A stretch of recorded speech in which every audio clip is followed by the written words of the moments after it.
Hello and happy Sunday to everybody. I don't have an event until next Saturday, but I thought it might be responsible to go ahead and double check all of my battery powered stuff, top it off because I do need quite a bit of stuff for next weekend. There's a remote ceremony, there may be multiple microphones, and of course, I'm going to use battery powered lighting at the reception itself. I'll double check all this stuff before I load it up and go to the event, but just getting it topped off right now I felt like was the responsible thing to do. First of all, I've got my Amplab Maxis. These last for several hours, but the last time I had them out was, I think, July, and they were probably on for, I would guess, a good 8 hours. So it may take 4 to 5 hours to get a complete charge on these lights. And again, I will double check them before I load them up to go to the event next Saturday. The Maui 5 Go. I checked the battery on it. It is topped off. The battery seems to hold a charge really well in this thing.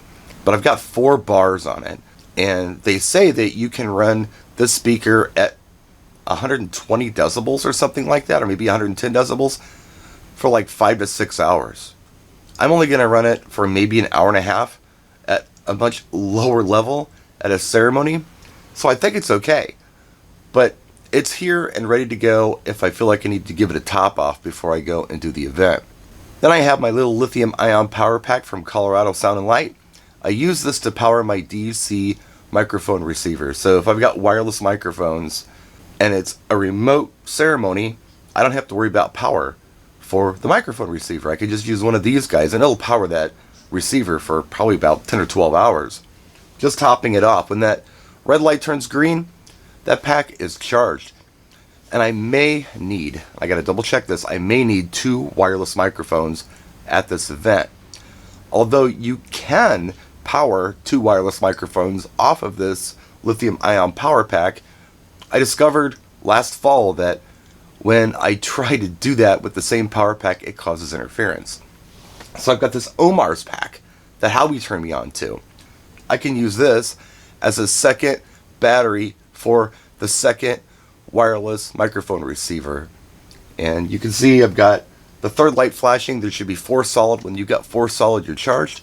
This is just stuff that you got to do when you got battery powered things that you're using for your events. There's a little more planning involved.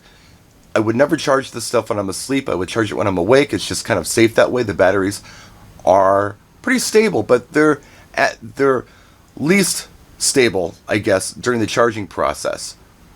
So just kind of being awake is probably the thing to do. You don't want to leave this stuff charging overnight, just in case there's a problem. I don't foresee one, but yeah, just feels like the responsible thing to do. Top off right now. I'm going to be up for quite a while, several hours.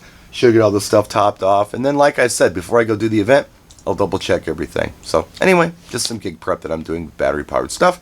We'll see you next time. Thanks for watching. Practice and enjoy.